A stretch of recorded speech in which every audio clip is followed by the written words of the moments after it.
थोड़ा तो नहीं, थोड़ा ज्यादा सांवला सा, इतना शर्मीला कि टीचर क्लास में नाम पूछती थी तो नाम नहीं बता पाता था। और आज उसका नाम पूरी दुनिया जानती है, इरफान खान। जयपुर में पैदा हुए थे इरफान।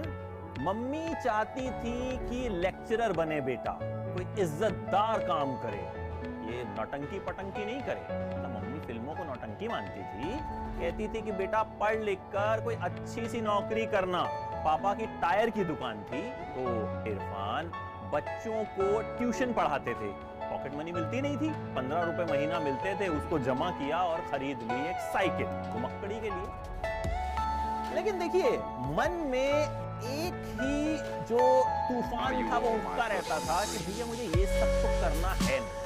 क्लास में बैठते थे, समझ नहीं आता था कि टीचर क्या पढ़ा रही है, बस सुनते थे, लेकिन कुछ पता नहीं चलता था क्या पढ़ा रही है, क्यों पढ़ा रही है, हम क्यों पढ़ रहे हैं, कुछ नहीं। दिमाग में था कि कुछ अलग करना है, कुछ ऐसा करना है जो मन को शांति दे, मन को सुकून दे।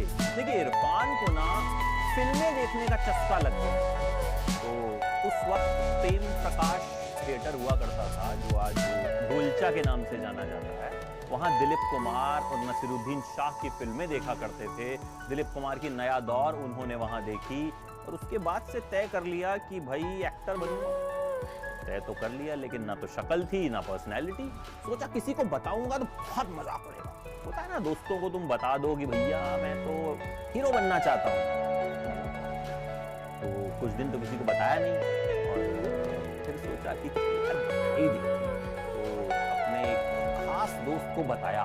बोला कि देख मजाक मत उड़ाइए मेरा, मैं एक्टर बनना चाहता हूं। अब दोस्त कब तक कंट्रोल करता, 2 दिन तो उसने कुछ नहीं कहा। उसके बाद ऐसा मजाक उड़ाया कि बेचारे इरफान भी जो है पछताने लग गए कि मैंने इसे क्यों बता दिया भैया कि मुझे हीरो बनना।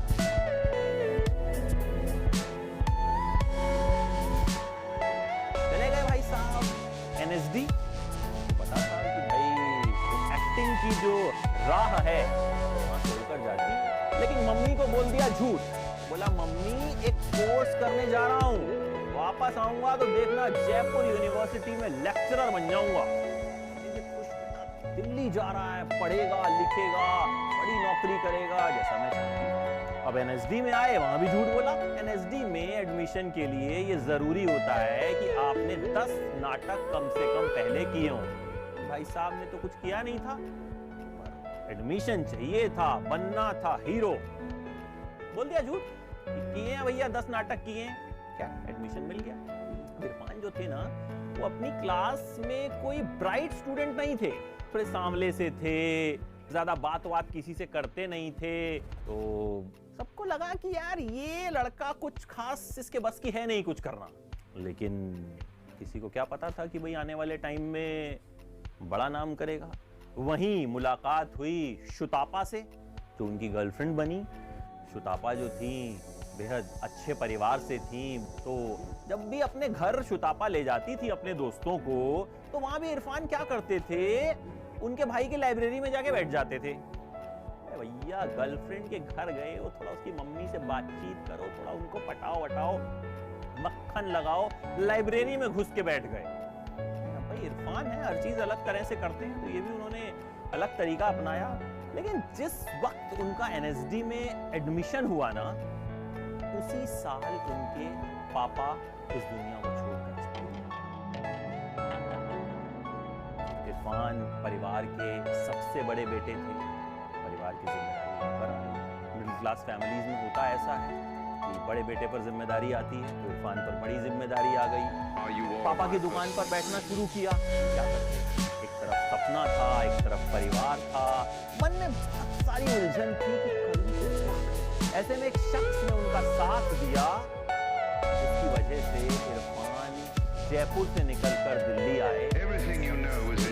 इरफान के छोटे भाई ने कहा मैं परिवार की जिम्मेदारी संभालता हूं, तुम जाओ। तो इरफान वहां से नेशनल स्कूल ऑफ ड्रामा में, वहां मीरा नायर ने उन्हें फिल्म सलाम बॉम्बे के लिए साइन कर। मीरा नायर जैसी बड़ी डायरेक्टर इरफान जैसे न्यूकमर को साइन कर ले उनके लिए बहुत बड़ी बात थी। पहले उन्हें लीड रोल के लिए साइन किया, बहुत खुश हुए इरफान की, मतलब कॉलेज में जिस लड़के को कुछ नहीं समझा जाता था उसे लीड रोल के लिए साइन कर लिया गया। यार उसके बाद मीरा नायर ने उन्हें बताया कि देखो भाई लीड रोल में तुम्हें नहीं ले रही हूँ, तुम्हारा रोल दूसरा कर दो। तो कोई बात नहीं, मैं तो फ्रेशर हूँ, नया हूँ, न्यूकमर हूँ, मुझे कोई रोल मिल जाए। वर्कशॉप शुरू हुई, 2 महीने तक तैयारियां चलती रही फिल्म की। 2 महीने बाद इरफान को बताया गया कि भाई साहब आप इस फिल्म में काम नहीं कर रहे हैं, आप इस कैरेक्टर को 2 महीने तक इरफान ने फिल्म की यूनिट के साथ रिहर्सल की, प्रैक्टिस की, उस कैरेक्टर में घुसने की जी जान से कोशिश की, लेकिन बाद में उनका रोल ही तो इरफान ने उस क्रू को गुड बाय कहा और निकल पड़े नई मंजिल की तरफ। उसके बाद इरफान को कुछ टेलीफिल्म्स मिली, उन टेलीफिल्म्स को करने का फायदा इरफान को हुआ। टेलीफिल्म्स के बाद सीरियल मिलने शुरू हुए, लेकिन दिक्कत वही थी कि करना कुछ और था। सीरियल करना उनकी मंजिल नहीं थी, टेलीफिल्म्स उनकी मंजिल नहीं थी, उन्हें बॉलीवुड में आना था, सिनेमा में आना था। लेकिन जब भी वो किसी डायरेक्टर को फोन करते थे कि सुनिए मैं इरफान खान बोल रहा हूँ, बोले कौन इरफान खान? कभी कोई बोल देता था कि अच्छा चलो कल 12 बजे आ जाना। इरफान 12 बजे पहुंचते थे, वहां जाकर पता चलता था कि भैया कौन, किसने बुलाया 12 बजे, बाद में आना। बहुत सारे रिजेक्शंस, लेकिन कहीं ना कहीं स्ट्रगल करते रहे, मतलब मन दुखी होता था लेकिन लगता था कि ठीक है, ओके मैं कर लूंगा, हो जाएगा। एनएसडी में ही इरफान के एक साथी थे तिग्मांशु धूलिया, जो मशहूर डायरेक्टर हैं। उन्होंने भी इरफान के साथ ही जो है ये कोर्स किया था। तो तिग्मांशु धूलिया को भी लगता था कि नहीं, इस लड़के में जो है टैलेंट है और मैं जब फिल्म बनाऊंगा तो इसको जरूर कास्ट करूंगा। देखिए इरफान को स्ट्रगल करते हुए 2 दशक बीत गए, 20 साल में तो कोई भी टूट जाए, लेकिन इरफान नहीं टूटे। इरफान को उसके बाद एक ऐसा ब्रेक मिला जिसने उनकी किस्मत द वॉरियर, हॉलीवुड फिल्म, और उसमें मेन लीड। सोचिए, जिस शख्स को बॉलीवुड काम नहीं दे रहा था उसे हॉलीवुड ने काम दिया। इरफान ने द वॉरियर की और उसके बाद उन्होंने की हासिल, अपने दोस्त तिग्मांशु धूलिया की फिल्म में विलन के किरदार। बात तो सबने मान लिया कि भैया ये जो है कमाल का एक्टर है।